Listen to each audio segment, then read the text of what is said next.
और अब वक्त है आज़ादी का सफ़र के आज के एपिसोड का।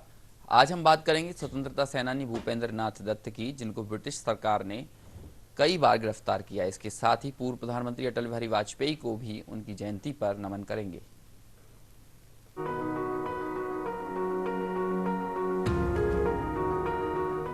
इस कड़ी में आज हम चर्चा करेंगे भूपेंद्र नाथ दत्ता की। भूपेंद्र नाथ दत्ता एक प्रसिद्ध भारतीय समाजशास्त्री और क्रांतिकारी स्वतंत्रता सेनानी थे। 1880 में कलकत्ता में जन्मे भूपेंद्र नाथ दत्ता स्वामी विवेकानंद के छोटे भाई थे।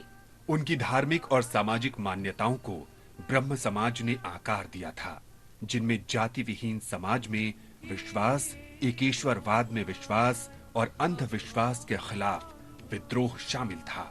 1902 में वो बंगाल के क्रांतिकारी समाज में शामिल हो गए, जिसका निर्देशन प्रमथनाथ मित्रा ने किया था।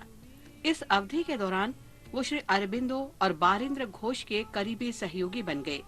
वे जुगांतर पत्रिका नामक समाचार पत्र के संपादक भी थे।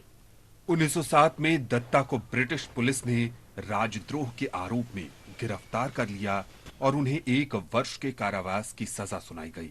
प्रथम विश्व युद्ध के दौरान भूपेंद्रनाथ जर्मनी गए और वहां क्रांतिकारी और राजनीतिक गतिविधियां शुरू की। 1930 में कराची में आयोजित भारतीय राष्ट्रीय कांग्रेस के वार्षिक सम्मेलन में उन्होंने भारतीय किसानों के लिए एक मौलिक अधिकार का प्रस्ताव रखा, जिसे बाद में कांग्रेस कमेटी ने स्वीकार कर लिया। उन्होंने अखिल भारतीय ट्रेड यूनियन कांग्रेस के 2 वार्षिक सम्मेलनों की भी अध्यक्षता की। राजनीतिक गतिविधियों में सक्रिय सदस्य होने के कारण भूपेंद्र नाथ को ब्रिटिश पुलिस ने कई बार गिरफ्तार किया था। उन्होंने 25 दिसंबर 1961 को अंतिम सांस ली।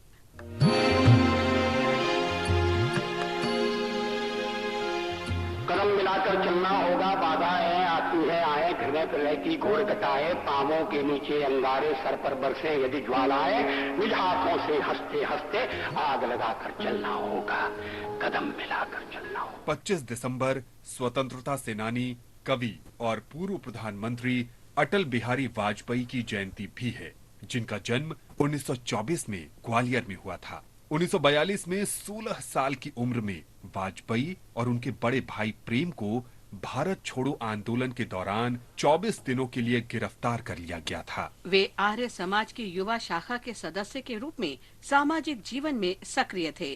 उन्होंने विभाजन के दंगों के कारण कानून की पढ़ाई छोड़ दी। टूटे हुए सपने की सुने कौन सिसकी, अंतर को चीर व्यथा पलकों पर ठिठकी, हार नहीं मानूंगा रार नहीं ठानूंगा, काल के कपाल पर लिखता मिटाता हूँ, गीत नया गाता हूँ। स्वतंत्रता के बाद अटल बिहारी वाजपेयी भारतीय जनसंघ के संस्थापक सदस्यों में से एक थे। उन्होंने भारत के प्रधानमंत्री के रूप में भी कार्य किया। उनके शासन को पोखरण 2 परमाणु परीक्षण, स्वर्णिम चतुर्भुज राजमार्ग परियोजना जैसी प्रमुख बुनियादी ढांचा परियोजनाओं और उदारीकरण के लिए भी याद किया जाता है। वाजपेयी एक प्रसिद्ध कवि भी थे। उनकी प्रकाशित रचनाओं में कैदी कविराज की कुंडलियां और अमर आग शामिल है।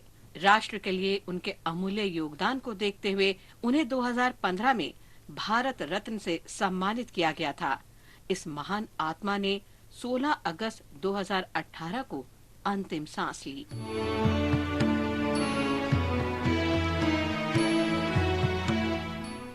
पच्चीस दिसंबर को महामना मदन मोहन मालवीय की जयंती भी है। एक शिक्षाविद और वकील, मालवीय असहयोग आंदोलन में एक महत्वपूर्ण व्यक्ति थे। उन्होंने शिक्षा और समाज सेवा के लिए 1911 में वकालत के व्यवसाय का त्याग कर दिया। उन्होंने असहयोग आंदोलन में सक्रिय रूप से भाग लिया। 1928 में वो साइमन कमीशन के विरोध में लाला लाजपत राय, जवाहरलाल नेहरू और कई अन्य लोगों के साथ शामिल हुए। Simon commission! Simon commission! Bharat माता की जय!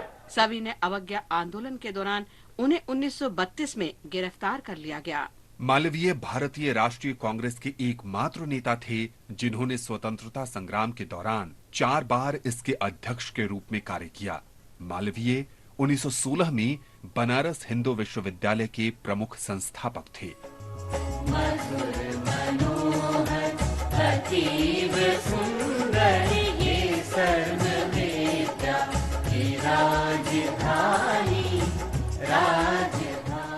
उन्हें 2015 में पूर्व प्रधानमंत्री अटल बिहारी वाजपेयी के साथ भारत रत्न से सम्मानित किया गया था।